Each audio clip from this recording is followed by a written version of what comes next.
Les images aériennes sont de plus en plus diffusées sur la toile et à la télévision. Des images obtenues grâce au drone. Plus qu'un simple engin volant, le drone est un outil de travail à part entière. Il permet aux producteurs audiovisuels de diversifier ces images et d'offrir une vue panoramique à couper le souffle aux téléspectateurs.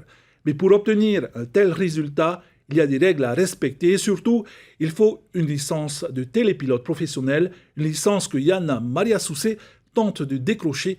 Le reportage de Matay Toutawai.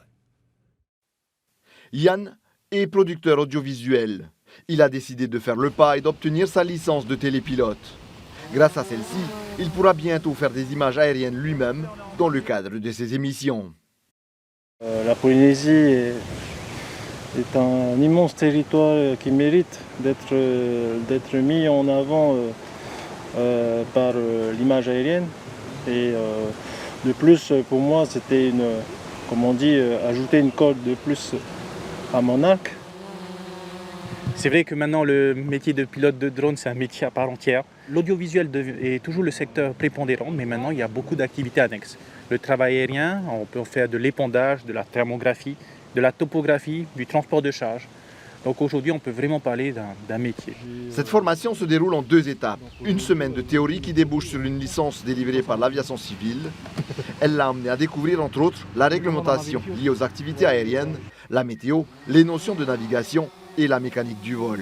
Aujourd'hui, il passe son examen pratique. Toute personne souhaitant faire du télépilotage professionnel doivent passer par cette étape. C'est vrai que la réglementation paraît lourde, mais là, il faut rappeler que la réglementation elle a été placée pour éviter les incidents, éviter tous les accidents. On pose un cadre réglementaire dans lequel nous devons évoluer. Voilà. Une réglementation assez complexe, mais pour cela, l'aviation civile a posé un cadre pour rendre l'activité plus accessible. Depuis le début de l'année, Matar Ey a encadré la formation d'une dizaine de télépilotes.